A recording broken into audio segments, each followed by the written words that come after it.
Praise the Lord. கிறிஸ்து இயேசுவின் நாமத்தினாலே உங்களுக்கு என்னுடைய அன்பின் வாழ்த்துதல். இந்த நாளிலேயும் உங்களை சந்திப்பதிலே மிகுந்த மகிழ்ச்சி அடைகிறேன். 89வது சங்கீதம், அதனுடைய 47வது வசனம், 48வது வசனம், இதை நம்ம தியானிப்போமா?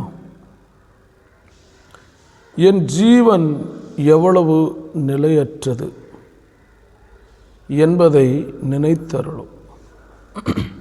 பார்த்தீங்களா, இங்கே என்ன சொல்லப்பட்டிருக்கு அப்படின்னாக்க, என்னுடைய ஜீவன் எவ்வளவு நிலையற்றது. உங்கள் உடம்பில் இருக்கிற அந்த உயிர் உங்களுடைய உடம்புக்குள்ள நிலையாக இருப்பது இல்லை.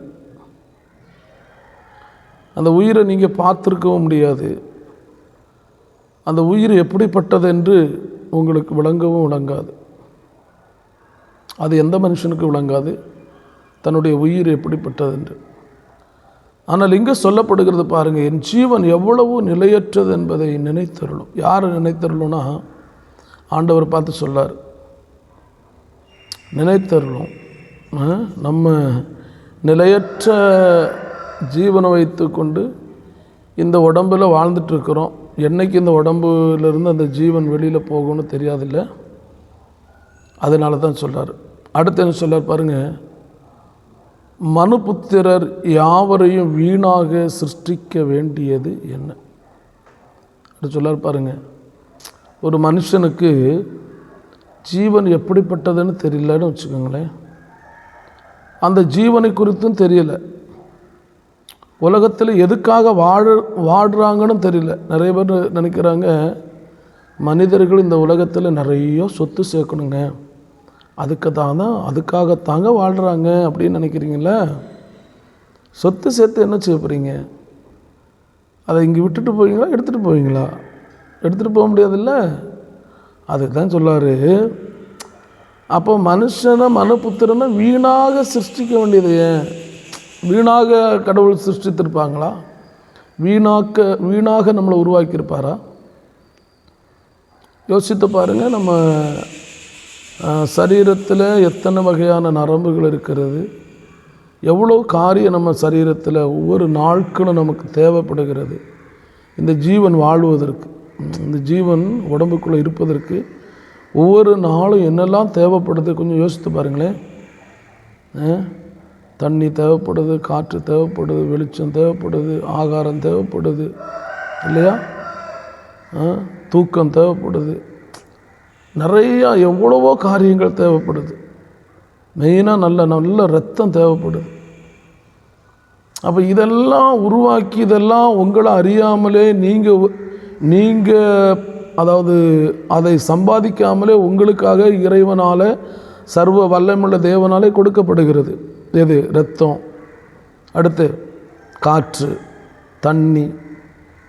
நீங்கள் இந்த உலகத்தில் சம்பாதித்து வாங்கிறது உணவு. அந்த உணவு பொருட்கள் வாங்கலாம். அந்த பொருள் உருவாகிறது, எல்லாவற்றையும் உருவாக்குறது ஆண்டவர் தான். செடியை ஒரு மனுஷன் நடலாம், ஆனால் செடியில் பலனை உருவாக்க மனிதனால் முடியாது. அதை உருவாக்குறது இறைவனுடைய வல்லமை.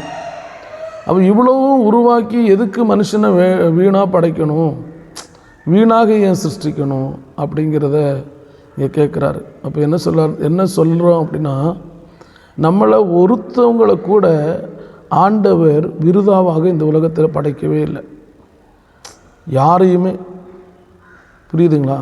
யாரையுமே ஆண்டவர் வேஸ்ட்டாக உலகத்தில் படைக்கலை. எல்லாருமே அவருடைய நாமத்தை மகிமைப்படுத்துவதற்காக. இன்றைக்கி பார்த்திங்கன்னா, நாம் எல்லாருமே, நீங்கள் ஏசப்பாவை ஆராதித்தாலும் ஏசப்பாவை ஆராதிக்காட்டாலும், நீங்கள் எல்லாருமே அவருடைய பிள்ளை தான். ஆண்டவராகிய இயேசு கிறிஸ்துவனுடைய உருவாக்குதலினாலே இந்த உலகத்துக்கு வந்தவர்கள் தான். நீங்கள் யாரும் தானாய் பிறக்கவில்லை, தானாய் வரவில்லை, ஆனால் தானாய் உருவாகவும் இல்லை. உங்களை உருவாக்குனவர் சர்வ வல்லமையுள்ள தேவன். தயவுசெய்து புரிஞ்சுக்கோங்க, உங்களை வீணாக உருவாக்கலை. இந்த உலகத்தில் ஏதோ ஒன்று சேர்த்து வச்சுட்டு போகிறதுக்கும் உருவாக்கலை. நீங்கள் சேர்த்து வச்சுட்டு போனால் இன்னொருத்தன் அனுபவிக்க போகிறான் இல்லையா? நீங்கள் சேர்த்து வச்சுட்டு போகிறதை எதையாவது நீங்கள் கொண்டு போகவே முடியாது. அப்போ ஏன் வேஸ்ட்டாக இந்த உலகத்தில் நம்ம பெரிய பிரச்சனை பண்ணிக்கிட்டு கிடக்கணும்? அதை கொஞ்சம் யோசித்து பார்க்குறீங்களா? அடுத்து பாருங்கள், ஆண்டவர் எதற்காக படைத்தார் அப்படின்னா, நாம் ஆண்டவரை துதிக்க வேண்டும். சர்வ வல்லமுள்ள தேவனுக்கு நன்றி செலுத்தி அவரை ஆராதித்து அவருக்கு கொடுக்க வேண்டிய கனத்தை கொடுத்து அவருக்கு கொடுக்க வேண்டிய மகிமையை கொடுத்து இந்த உலகத்திலே கொஞ்ச காலம் வாழ்ந்து இந்த உலக வாழ்வை முடித்து நமக்கு இன்னொரு வாழ்வு இருக்கிறது. அந்த வாழ்வை குறித்து மறுமைக்குரிய வாழ்வு, மறுமையின் வாழ்வு.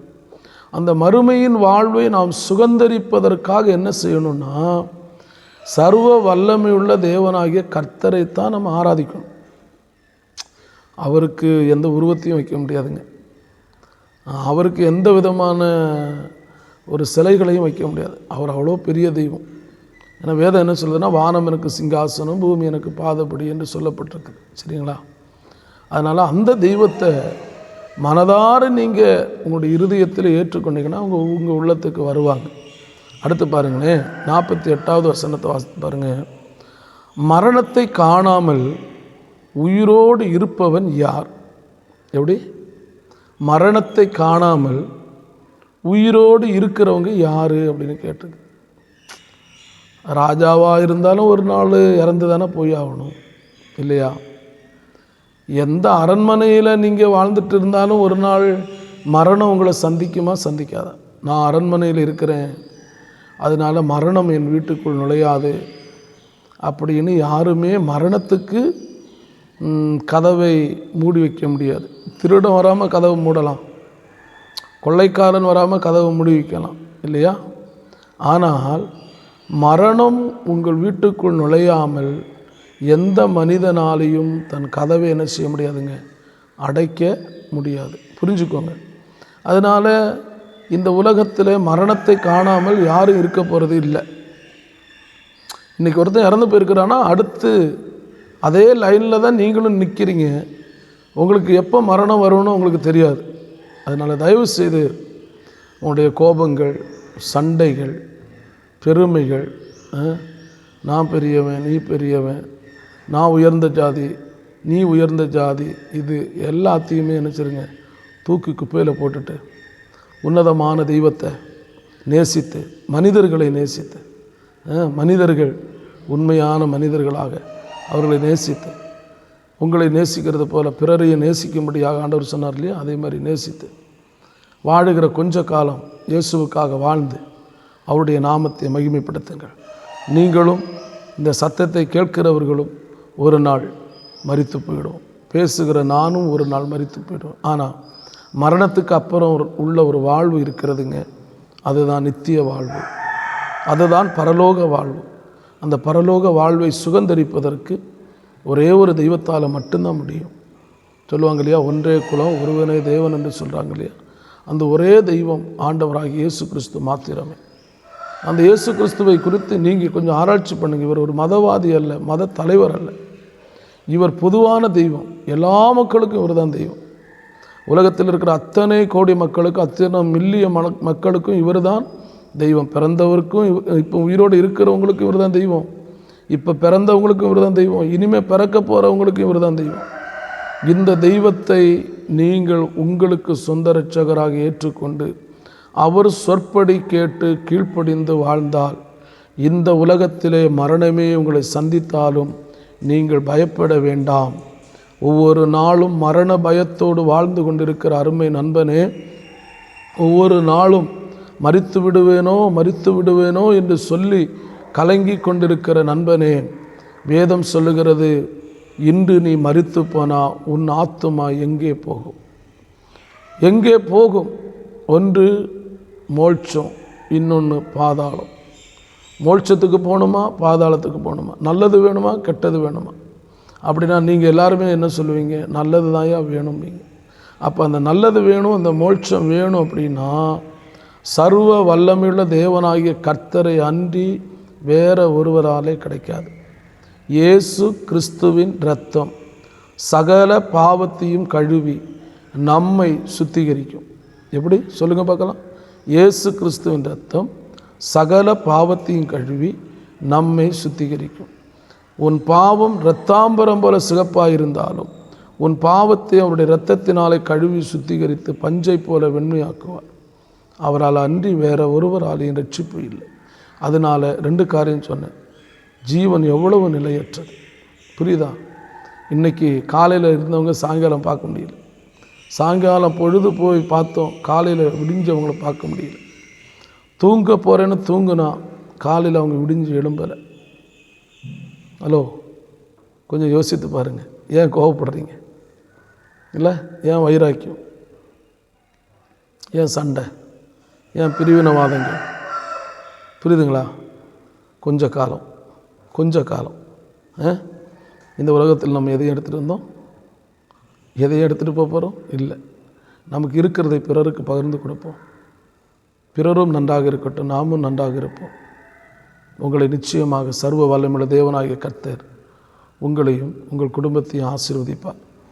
நீங்கள் எல்லா விதத்திலையும் வளர்ந்து பெருகும்படியாக, எல்லாவித நன்மைகளையும் பெற்று இந்த உலகத்தில் வாழும்படியாக நான் உங்களை மனதார வாழ்த்துகிறேன். கர்த்தராகிய இயேசு தாமே உங்களை ஆசீர்வதிப்பாராக. God bless you. ஆமென்.